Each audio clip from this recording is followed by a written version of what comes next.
허생 좀 볼게. 박지원입니다. 조선 후기예요. 조선 후기 사람이고 실학자입니다. 자, 이 작품은 열하일기에 수록된 한문 소설로 작가는 허생이라는 비범한 인물을 통해 비범한 인물, 이게 이제 고전 소설의 특징이죠. 당대의 경제적, 사회적 문제, 그리고 지배계층의 사대부의 무능함과 허위의식을 비판하고 실학사상을 드러내었다. 특히 현실성 없이 추진되던 북벌 정책과 지식인들의 반청의식, 청나라를 싫어한다라고 하지만 실제로는 행동을 하지 않는다. 이거에 대한 거, 그리고 적극적인 상황회를 통해 부국 이민, 백성들을 부국은 나라에 돈이 많게 해서 그거에 대한 이야기, 이민은 백성을 이롭게 하는 방도를 시급히 마련할 것을 주장했다라고 보시면 되겠습니다. 허생은 묵적동에 살았다. 허생 등장인물이니까 체크 한번 해줄게요. 그리고 묵적동에 살았다라고 했으니까 실제 지명이죠. 그래서 사실성을 부여했다라고 보시면 되겠습니다. 묵적동에서 곧장 남산 아래로 이르는 곳에 우물이 있고 우물가에는 오래된 살구나무가 서 있었다.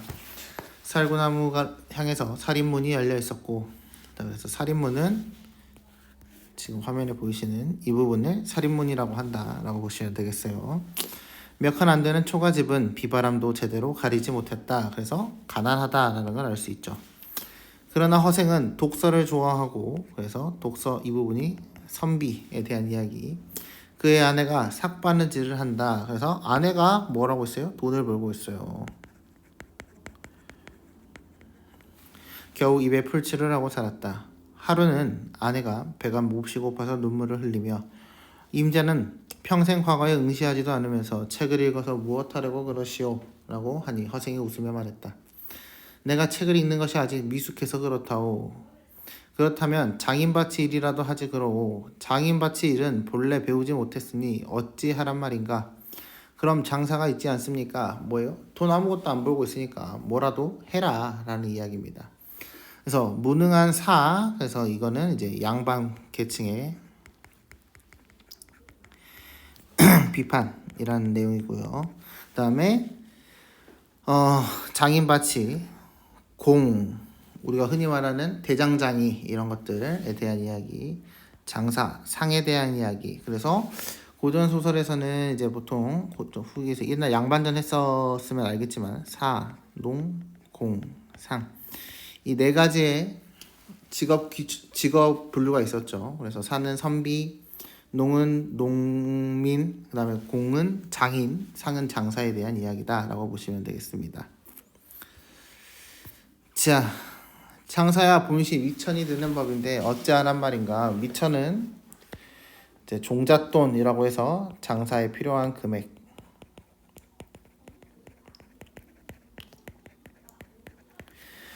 아내가 왈칵 화를 내고 버럭 소리를 질렀다. 자, 화를 냈습니다. 그래서 여기서부터 이제 비판이 좀 더 직접적으로 드러나는 거죠. 밤낮으로 책을 읽더니 고작 배운 게 어찌하란 말인가? 란 말뿐이요. 장인밭이 일도 못한다, 장사도 못한다면 도덕질은 못하는 게요. 허생이 읽던 책을 덮고서 일어서면서 애석하도다. 내 본래 책 읽기를 10년을 하려고 했어. 그치만 7년밖에 안 되었다. 그러면 나머지 3년이 남았다 라는 내용이죠. 접어야 하다니 하고 문을 나서서 가버렸다. 허생은 평소에 알고 지내는 사람도 없고 해서 그래서 되게 고독한 삶을 살았다. 곧바로 번화한 운종가로 나아가 시장 사람들에게 물었다. 한양에서 누가 가장 부자입니까? 변씨라고 말해주는 사람이 있어서 허생은 드디어 그 집을 찾아갔다. 허생은 변씨를 만나 길게 읍을 하고는, 읍은 읍조리다, 읍조리다, 여기서 이제 말을 읍조리다 이거에 대한 의미가 아니라 그냥 고개를 숙였다라는 내용입니다. 내가 집이 가난하여 조그만 것을 시험해 보려는 것이 있으니 그대에게 돈 만금을 빌릴까 하오. 그러시오 라고 되어 있습니다. 중요한 거는 이 파트에서는 돈을 빌리는 이유가 없습니다. 구체적 이유가 없어요. 다만 뭐 시험해 보겠다 하는 태도밖에 없습니다. 그래서 당당하다라고 이야기가 나오는 거고요. 한이 변씨는 그러시오 하고는 그 자리에서 만금을 내주었다. 중요한 건 이 변씨 역시도 뭐예요? 딱히 돈을 어디다 쓸지 모르면서 돈을 그냥 빌려주는 거죠. 그렇기 때문에 배포가 크다라고 보시면 되겠습니다. 허생은 끝내 고맙다는 인사도 하지 않고 나가버렸다. 되게 고마움을 모르는 인물이다 라고 보시면 되겠습니다. 변씨의 집에 자제들과 자제는 자식입니다. 와있던 손님들이 허생의 몰골을 보니 이건 영락없는 거지였다. 허리를 두른 실뜨는 술이 빠졌고 가신의 뒤축은 자빠졌으며 갓은 찌그러지고 도포는 그을려 행색이 꾀재재한 데다가 코에서는 맑은 콧물이 줄줄 흘렀다. 자, 이 부분 봅시다. 이 부분은 뭐에 대한 이야기예요? 허생의 외양 묘사에 대한 이야기입니다. 그래서 그만큼 거지였다라고 표현을 하기 위해서 묘사를 썼다라고 보시면 되겠고요. 허생이 가고 나자 대경실색하여 물었다. 대경실색은 크게 놀래서 얼굴빛이 하얘졌다라는 의미입니다. 대인께서는 저희를 아십니까? 여기서의 대인은 이제 변씨가 되겠고요. 부자가 되겠죠. 저희 이건 이제 허생이 되겠습니다. 모른다네. 아니 지금 평생 알지도 못하는 사람에게 갑자기 만금의 돈을 함부로 던져버리시고도 그 이름조차 묻지 않으시다니 대체 이게 무슨 영문입니까? 자네들이 알 수 있는 일이 아니래. 무릇 남에게 무얼 빌리러 오는 사람은 반드시 자기 생각과 뜻을 대단히 떠벌리고 자신의 신의를 먼저 보이려고 자랑하지만 안세력은 부끄러움에 비굴하고 말은 중언부언하게 마련이라네. 여기까지가 뭐야? 원래 기존에 돈 빌리던 사람들이 해야 하는 말이야. 그런데 그 손님은 여기서의 그 손님은 허생이겠죠. 비록 행색은 꾀재재하나 하는 말은 간단하고 눈빛은 오만하게 뜨며 얼굴에 부끄러워하는 기색이 전혀 없으니 필시 재물을 가지고 만족하는 그런 속물은 아닐 것이네. 그가 시험해보자는 것이 작은 일이 아닐 것임에 나 역시 손님에게 시험해보려는 것이 있네. 주지 않으려면 그만이겠지만 이미 만금을 주었는데 성명은 무어서 무엇하겠는가. 그래서 대범하다라고 보시면 되겠고요. 한편 만금을 빌린 허생은 아내가 돈 벌어 오라고 했으니까 원래 돈을 빌렸으면 그대로 갖고 가야겠죠. 그러지 않고 그 길로 바로 경기도의 안성으로 내려갔다. 안성으로 동그라미. 자, 이제 공간적 배경이 바뀌었습니다. 거기에 머물며 거처를 마련하였다. 안성 지방이 경기도와 충청도의 경계이고 삼남 지방의 길목이 된다고 생각했기 때문이다. 핵심은 길목이었기 때문이다 라고 보시면 되겠습니다. 자, 그래서 이 안성 지방에서는 모든 물자들이 서울로 오기 전에 한 군데로 모입니다. 그래서 여기는 상권의 중심이다 이런 의미가 되겠죠. 거기서 대추, 밤, 가양, 배, 석률, 귤, 유자 등의 과일들을 모두 시세의 곱절 가격으로, 자, 시가의 2배 가격으로 모조리 사들였습니다.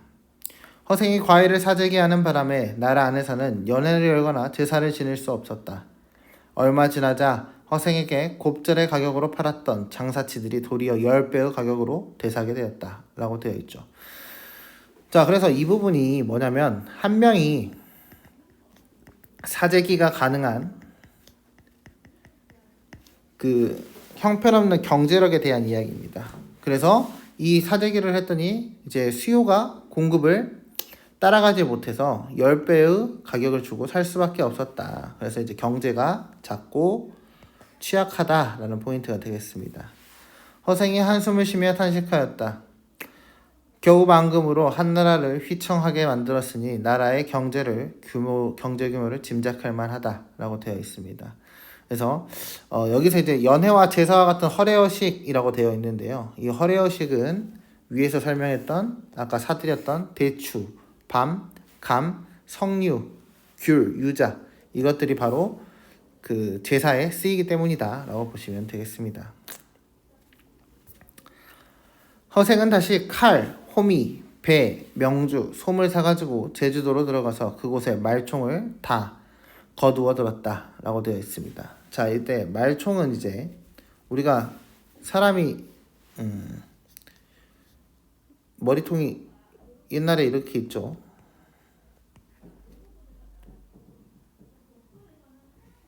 이게 사람이니까. 자, 그러면 이제 말총을 다 거두어 들였다라고 되어 있죠. 그래서 여기 원래 이렇게 까맣게 표시되어 있는 거 있죠. 그래서 보통 갓을 만들거나 상토를 만들 때 사용합니다. 몇 해가 지나면 나라 사람들이 머리를 싸매지 못할 것이다. 과연 얼마 있다가 만건값이 10배로 치솟았다. 그래서 이게 지금 뭐 하고 있어?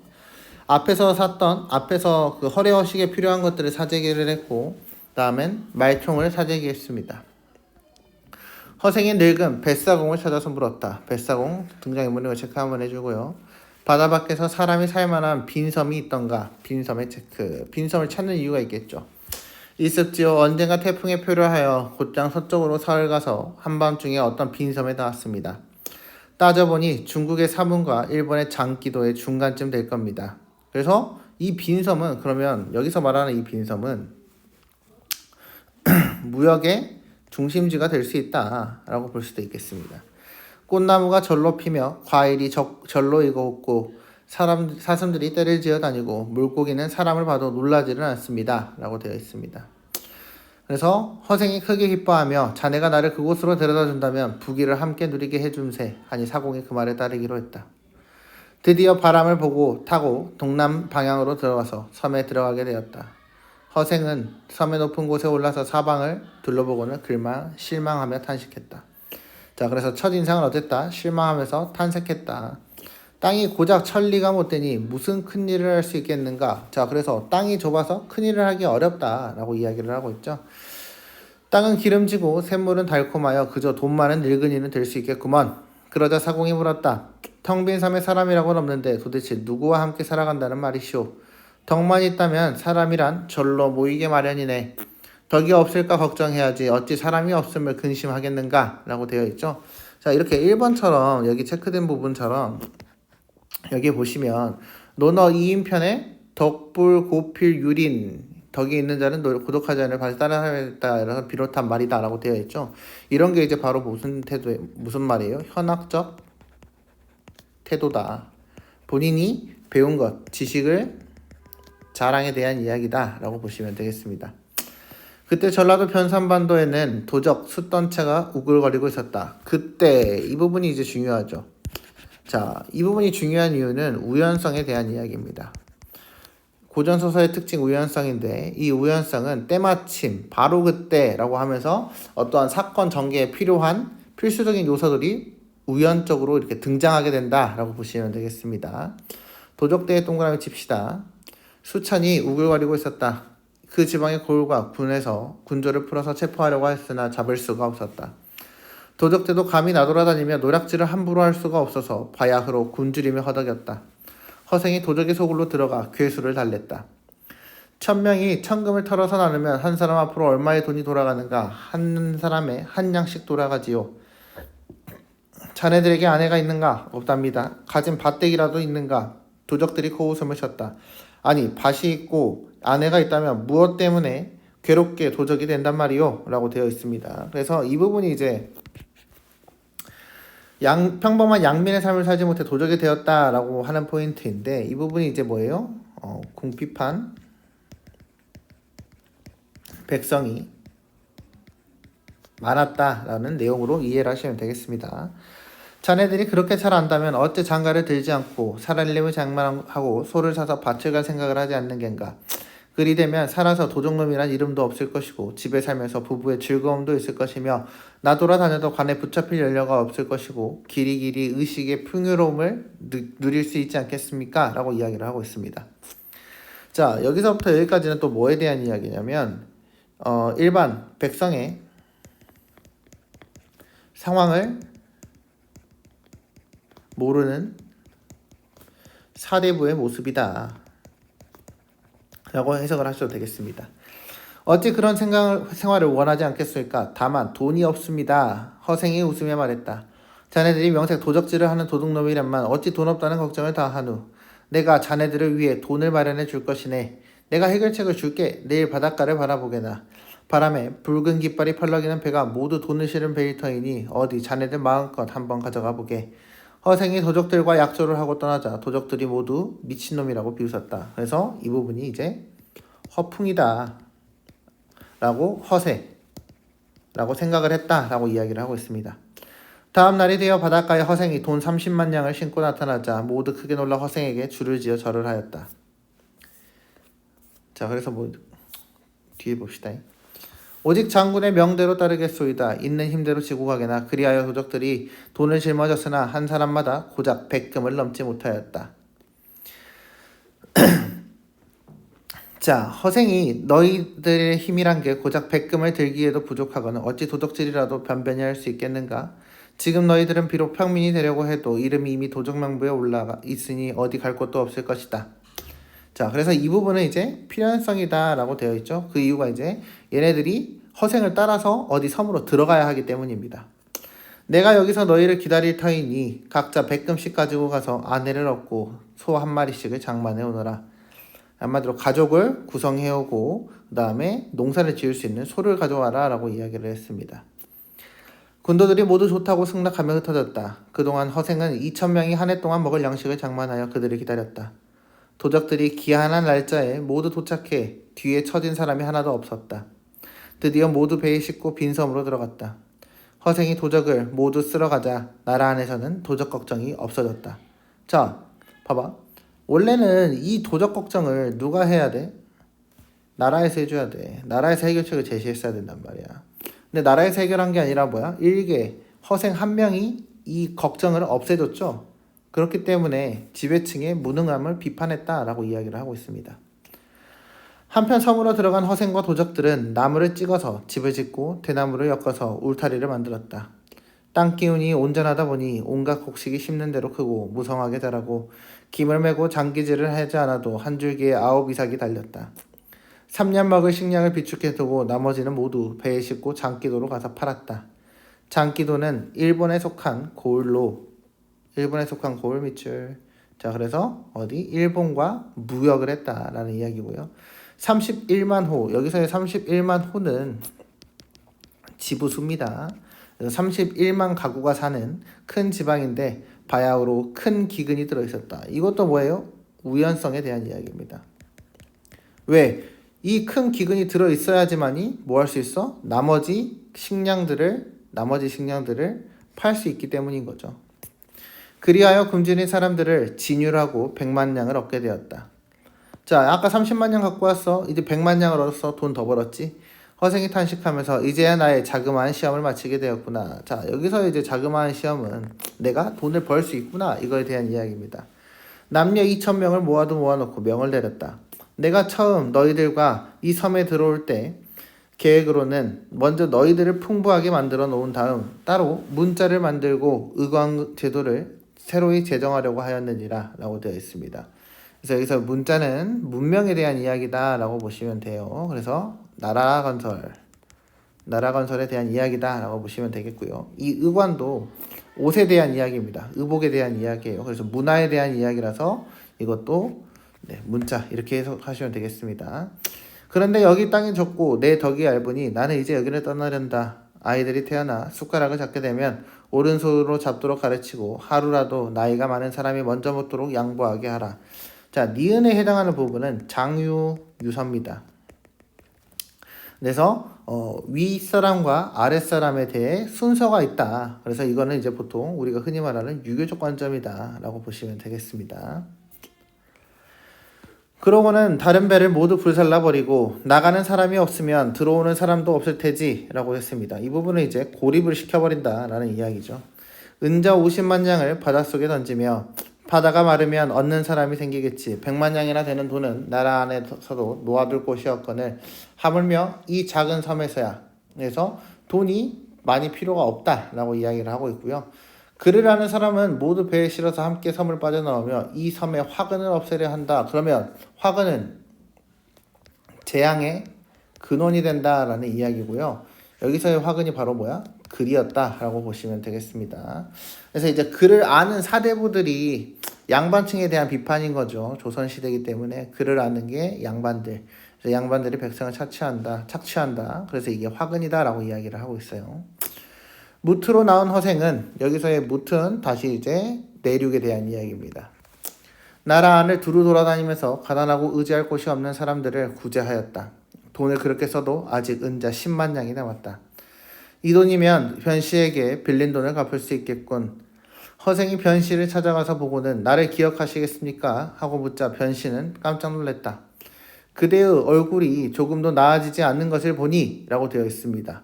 혹 만금을 다 털어먹은 것은 아니요? 라고 오해를 했죠. 근데 중요한 거는 이 부분이야. 허생은 일반적인 전형적 인물인 전형적 양반상이 아니었던 거죠. 원래 전형적 양반이면 어떻게 돼야 돼? 돈이 많으면 배를 불리고 든든하게 해서 나타났어야죠. 그래서 그런 것이 아니었다라고 했으니까 전형적 인물에서 벗어났다라고 보셔야 됩니다. 허생이 웃으며 말하였다. 재물을 가지고 얼굴이 번드르르해지는 일이야. 당신 같은 장사치들의 일이오. 장사치의 밑줄. 장사치가 아까 상이라고 했죠. 그래서 본인은 아직까지 뭐야? 나는 양반이야. 양반은 상과는 달라라고 이야기를 하고 있습니다. 자존심에 대한 이야기죠. 만금이란 돈이 어찌 사람의 도를 살찌우게 하겠소. 이에 10만 냥을 변씨에게 주며 내가 순간의 굶주림을 참지 못할 채객길을 마저 끝내지 못하고 그대에게 만금을 빌렸던 것이 부끄럽소이다. 아니 변씨는 깜짝 놀라 일어나서 절을 하고 10만 냥을 다 받을 수 없다고 사양했다. 10분의 1만 이자로 쳐서 받겠다고 하였다. 허생이 버럭 화를 내며 자신이는 어째서 나를 장사꾼으로 취급하려는 게요. 자, 장사꾼이라고 왜 취급할까요? 라고 이야기하는 부분은 이자에 대한 이야기를 명확하게 계산을 하고 싶다라는 변씨의 의도 때문입니다. 그래서 그렇게 장사치들은 사람들이 벌어온 것 혹은 자신이 빌려준 것에 대하여 명확하게 어느 정도의 그 금리를 두고 이자 장사를 하는 거기 때문에 그게 싫다라고 이야기를 하고 있습니다. 하고는 옷자락을 뿌리치고 획 가버렸다. 변씨가 몰래 그의 뒤를 쫓아가서 닮아서 쫓아가니 허생이 남산 아래로 향하더니 작은 오두막집으로 들어가는 것이 보았다. 여기가 이제 원래 본인 집이겠죠. 허생의 집입니다. 한 늙은 할미가 우물가에서 빨래를 하고 있기에 변씨가 물었다. 늙은 할미의 동그라미 쳐줍시다. 저기 보이는 오두막이 누구의 집이요? 허생원 댁이랍니다. 여기서 또 가로 열어볼까요? 가난한 형편에 그릇기를 좋아했는데 어느 날 아침 훌쩍 집을 나가더니 돌아오지 않은 지 5년이나 됩니다. 5년 동안 흘렀대요. 부인이 혼자서 집에 있으면서 허생원이 집 나간 날짜에 제사를 지냈답니다. 라고 하면서 뭐하고 있어요? 그동안의 상황을 요약지십니다. 변씨는 그제야 그의 성씨가 허씨라는 것을 알고 탄식하며 돌아갔다. 허씨의 밑줄. 그래서 이때까지는 허씨인지 아닌지 몰랐다. 이튿날 변씨는 허생에게 받은 은자를 모두 가지고 가서 그에게 돌려주었다. 허생은 사양하였다. 내가 부자가 되려고 했다면 100만금을 버리고, 아까 여기서 100만금은 뭐에 대한 이야기? 바다에 넣었던 금액에 대한 이야기입니다. 10만금을 취하려고 했겠소. 내가 지금부터 그대의 도움을 받아 살아가며 사이니, 야 그러면 이제 뭐야? 야 너 정말 나한테 이렇게 뭔가 갖고 싶으면 내가 네 도움 받고 살게. 그대가 나를 자주 들여다보고 먹는 입을 따져서 양식을 보내주고 의식주만 해결해줘. 이거에 대한 이야기입니다. 옷감이나 해결해주구려. 한평생 그렇게 살아간다면 충분할 것이니 어찌 재물로 정신을 괴롭히고 싶겠소이까? 라고 되어 있죠. 그래서 여기서 이제 청빈하다라는 단어가 나오는데요. 이 청빈은 가난인데 지가 의도한 가난이야. 그래서 여기서는 가난보다는 사실은 소박에 좀 더 어울리는 단어입니다. 변씨가 백방으로 허생을 달래보았지만 끝내 어찌할 수가 없었다. 변씨는 그때부터 허생의 양식과 옷가지가 떨어질 만한 때를 헤아렸다가 자신이 직접 찾아가서 가져다 주었다.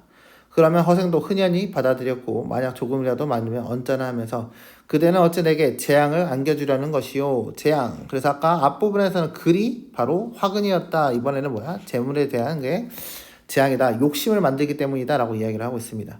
술을 가지고 가면 더욱 기뻐하여 서로 취하도록 실컷 마셨다. 이렇게 몇 년을 지내자 두 사람의 정분이 날로 두터워졌다. 어느 날 변씨가 조용한 틈을 타서 어떻게 5년 만에 100만금을 버려들였는지 물어보았다. 허생이 대답하였다. 그것이 아주 알기 쉬운 일이요. 조선이란 나라는 배가 외국으로 통하지 못하고 수레가 나라 안을 다니지 못하기 때문에 모든 물품이 안에서 생산되고 안에서 소비됩니다. 라고 되어 있어요. 그래서 유통이 취약하다, 무역이 안 된다라는 이야기예요. 대저천금이란 돈은 작은 돈이므로 모든 물건을 사들일 수가 없지만 그러나 이를 열로 쪼개면 백금이 10개가 되어서 10가지 물건이야 충분히 살 수가 있겠지요. 그래서 꼭 필요한 10가지 물건을 살 수 있다라는 이야기고요.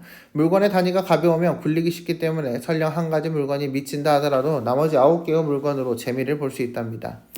이런 장사 방법은 정상적으로 이익을 취하는 방법이고 작은 장사꾼이나 하는 수단이지요. 그러나 만금 밑줄 모든 물건을 모조리 사재기 할 수 있다. 모조리 사재기 밑줄 수레에 있는 것은 수레 전부를, 배에 있는 것은 배 전부를, 한 거울에 있는 것은 거울 전부를 마치 촘촘한 그물로 모두 흩어내는 것처럼 싹쓸이 할 수 있다. 그래서 이게 바로 뭐다? 매점매석이다. 무트에서 생산되는 만 가지 물건 중에서 한 가지를 몰래 사재기하고 바다의 만 가지 어족 중에서 한 가지를 슬며시 사재기하고 약재 만 가지 중에서 하나를 몰래 독점한다면 그 한 가지 물건이 남몰래 잠겨있는 동안에 모든 장사치의 물건이 말라버리게 되지요. 이런 사재기의 방법은 인민을 해치는 길이 될 것이니 후세의 당국자들이 만약 내가 써먹었던 이런 사재기를 한다면 반드시 나라를 병들게 하고 말 것이요. 본인이 했던 행동이 좋은 행동이 아니었다고 이야기를 해주고 있습니다. 그대는 처음에 내가 돈을 구워줄 것을 어떻게 알고서 나를 찾아와서 돈을 빌리려고 했던 겁니까? 그럼 돈 빌린 이유에 대한 여기서부터는 다시 질문입니다. 꼭 그대에게만 내게 돈을 빌려줄 뿐만 아니라 만금을 가진 사람이면 누구라도 모두 빌려주었을 것이오. 나 스스로 생각해보아도 내 재주는 100만금이란 거금을 벌어들이기에 충분합니다. 한마디로 뭐예요? 나 자신감이 있어. 그러나 되고 안 되고는 하늘에 달린 것이다. 그렇기 때문에 이 부분이 바로 뭐다? 운명론에 대한 이야기다 라고 보시면 되겠고요. 난들 어찌 미리 알 수 있겠습니까? 그러므로 나를 능히 활용하는 사람은 복 있는 사람일 것이다. 복 있는 사람, 이게 바로 변씨가 된 거죠. 그 부자는 반드시 더 큰 부자가 될 것입니다. 그래서 변씨는 실제로 10만금을 받았습니다. 이는 하늘이 명하는 것이지요. 그러니 돈을 빌려주지 않을 수 있겠습니까? 만금을 얻고 나서는 그 사람의 복에 의지해서 장사를 했기 때문에 하는 일마다 성공을 했던 것입니다. 다 누구 덕이다? 그 변씨가 빌려준 덕에 의해서 내가 부자가 되었다. 만약 내가 내 돈을 가지고 사사로이 뭔가를 하려고 했다면 그 성패는 역시 알 수 없겠지요. 시방, 지금 사대부들이 남한산성에서 오랑캐 당했던 치요. 그래서 이거는 병자호란의 남한산성에서 절했던 내용에 대한 이야기입니다. 지금이야말로 뜻있는 선비들이 팔을 걷어붙이고 지혜를 펼쳐볼 때입니다. 당신 그런 재주를 가지고 어찌 괴롭게 어둠에 파묻혀 일생을 마치려고 합니까? 자고로 어둠에 파묻혔던 분들이 어디 한두 분이었소? 졸수성 조재기 같은 분은 전국에 사신으로 보낼 만한 인물이었건만 평생 벼슬없이 배잔방이를 걸친 채 늙어 죽었고, 이 배잔방이는 평민에 대한 이야기입니다. 소박, 이거에 대한 이야기. 반기 유영원 같은 분은 군량미를 조달하는 능력이 있었지만 바다 한기퉁이에서 일생을 배회하였습니다. 지금 나라의 정치를 도모한다는 인물들을 알만하지 않겠습니까? 나 같은 사람이야 그저 장사나 잘하는 사람입니다. 장사를 해서 번 은재로는 구왕의 모가지라도 사기에 충분한 돈이지만 그러나 바다에 덜어보준 옷가닥은 이 나라 안에서는 도대체 쓸데가 없기 때문이지요. 변씨는 휴 하고 크게 탄식을 하고는 돌아갔다. 그래서 이 부분은 뭐에 대한 이야기냐면 변씨가 네 그렇게 돈 많이 벌었으면 너의 능력을 사용해서 나라를 좀 도와주는 게 어때? 라고 했더니 그럴 의미가 없습니다. 그렇게 해서는 안 될 것입니다. 라고 이야기를 하고 있습니다. 변씨는 본시 정승 이완과 각별하게 지내는 사이였다. 이공은 당시 어영청 대장으로 있었는데, 자, 정승 이완 동그라미. 이완이 바로 누가 돼요? 그러면 이공 이렇게 되겠습니다. 그래서 같은 인물이다 라고 보시면 되겠고요. 어영청 대장으로 있었는데 언젠가 변씨를 이야기를 하다가 지금 여항이나 일반 민가에 혹 쓸만한 재주가 있어 대사를 함께 도모할 인물, 누굴 찾고 있어요? 인재를 찾고 있습니다.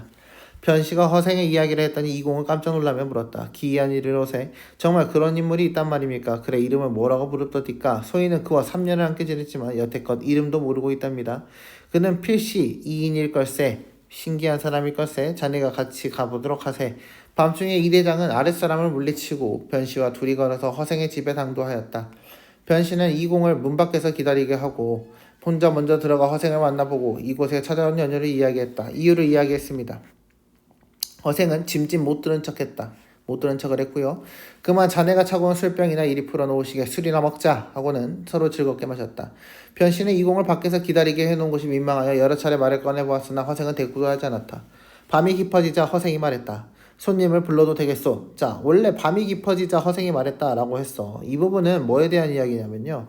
자, 다짜고짜 손님을 받아들이는 게 아니라 이 사람이 얼마만큼의 그릇이 있는 사람인가 하면서 여기서도 사실 시험을 해본 거예요.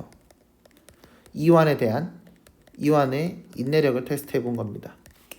그래서 기다리니까 손님을 불러도 되겠소 하고 이완을 부른 거죠. 이 대장이 방에 들어왔으나 허생은 편안하게 앉아서 일어나지도 않았다.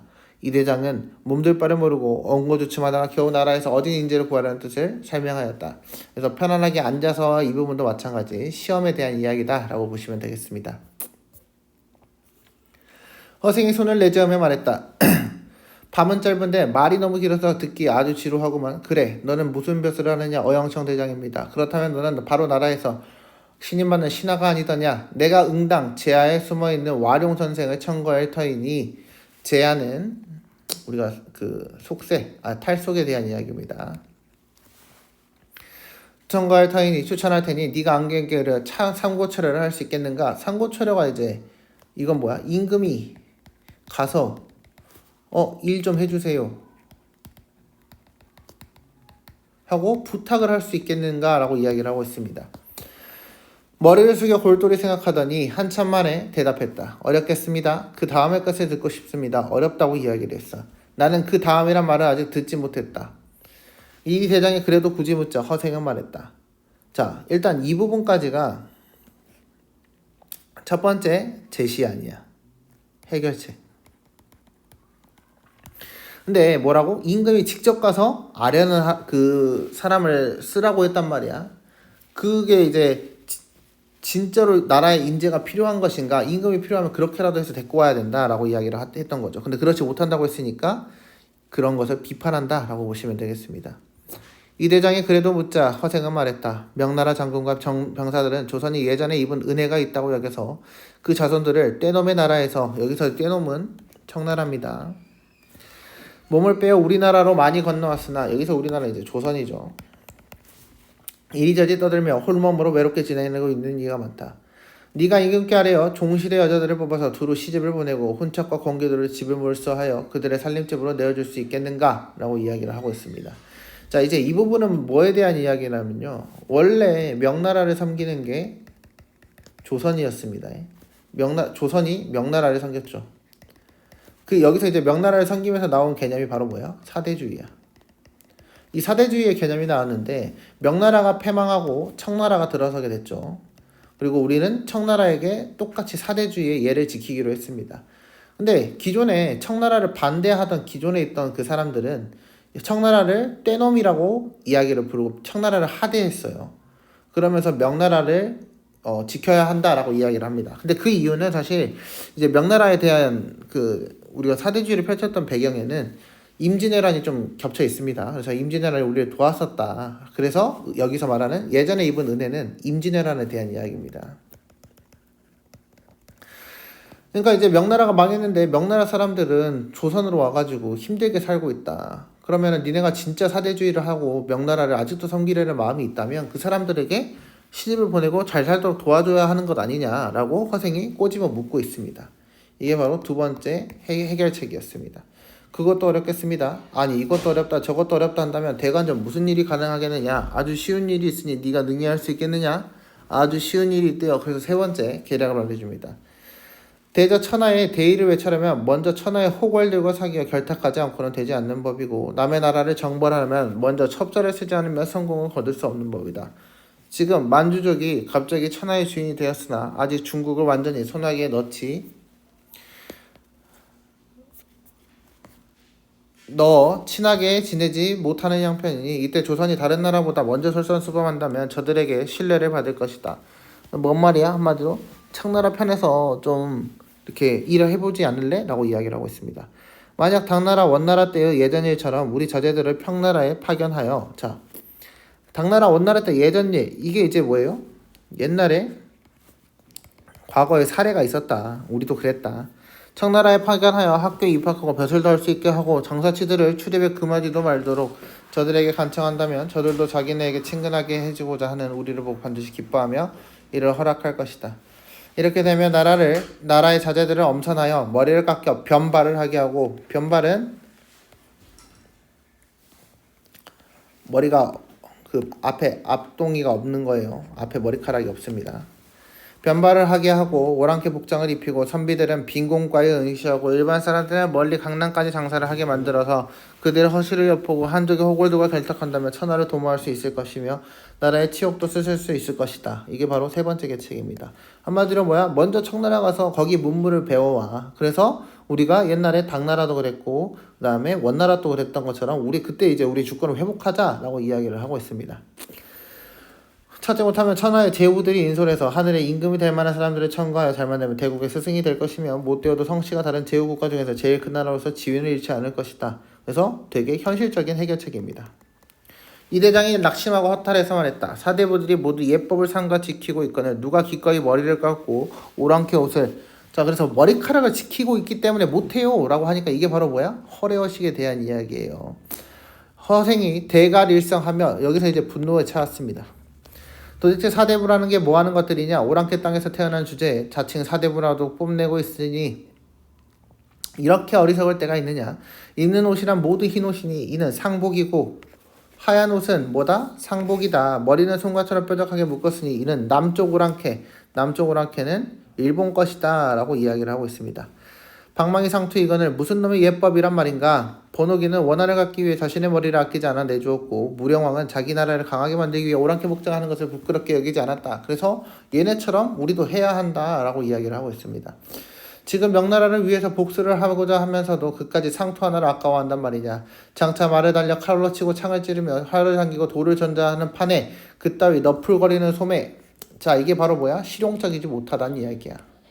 그 이유는 우리가 이제 운동복도 보시면 막 너플너플 거리는 것보다 몸에 타이트한 게 훨씬 더 활동성이 좋잖아요. 그렇기 때문에 여기서도 소매가 펄럭펄럭 거리는 게 이미 청나라와 대적할 마음이 없다라고 이야기를 하고 있습니다.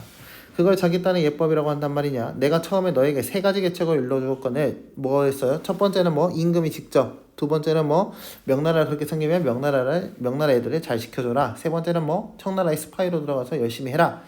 너는 한 가지도 가능한 일이 없다고 하니 그러면서도 신임을 받는 신하라고 말할 수 있겠느냐. 그래 신임 받는 신하는 고작 이런 것이냐. 이런 자는 목을 잘라야 오를 것이니라 하고 좌우를 둘러보며 칼을 찾아서 찌르려고 하였다. 이 대장은 깜짝 놀라서 일어나 뒷문으로 재빠르게 달아났다. 이튿날 다시 찾아갔더니 집은 이미 텅 비어 있었고 허생은 간 곳이 없었다 라고 되어 있습니다.